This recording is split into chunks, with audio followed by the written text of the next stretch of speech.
So now I will do the reading practice. Today I will read from the book Magic Words by Jonah Berger. We will start reading. I will start reading the chapter Ask the Right Questions.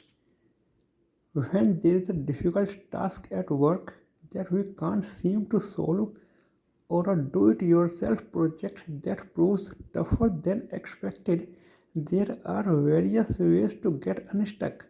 We can search online, brainstorm alternative approaches, or use trial and error, hoping to get it right.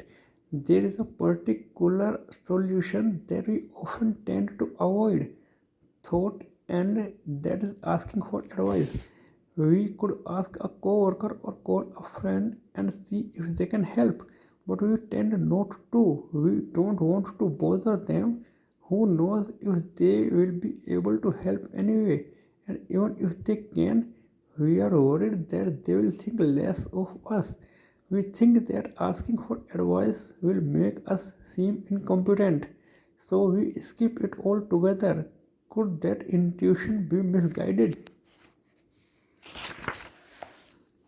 In 2015, a couple of my Wharton colleagues and a Harvard behavioral scientist asked people to complete sets of brain teasers.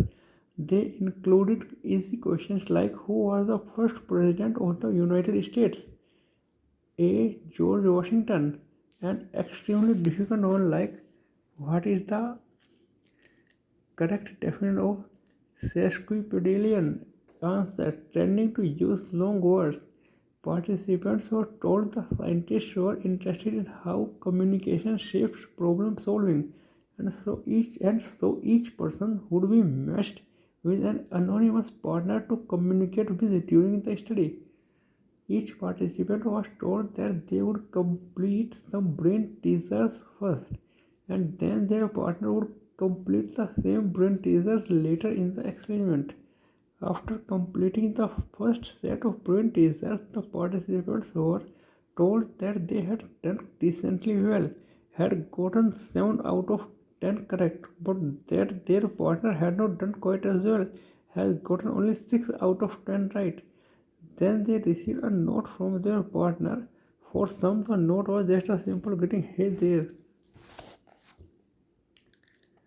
or a few words of solidarity, "Hey there, we are in this together." But for others, a question was added at the end, "Hey there, do you have any advice?" In actuality, there was no partner.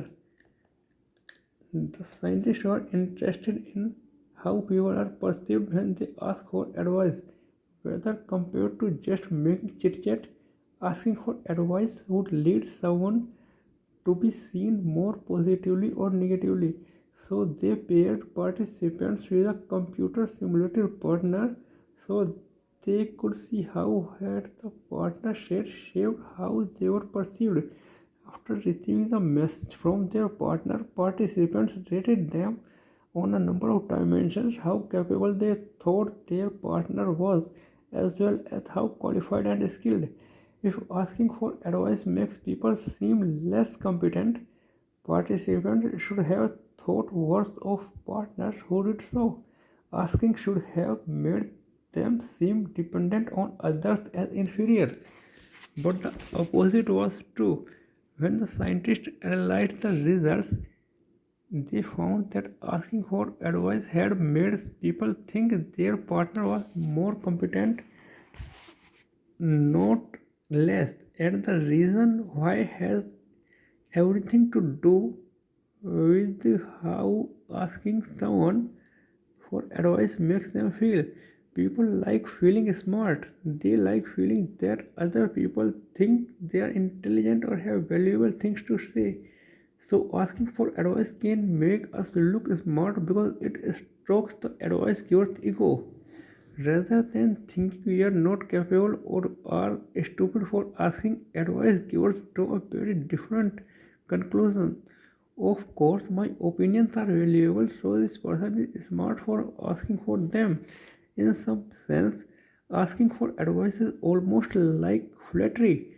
When we want people to like us, we often try to flatter them. But while people like being flattered, they don't always trust the person flattering them. They are smart enough to realize that flattery comes with ulterior motives. Consequently, flattery can backfire.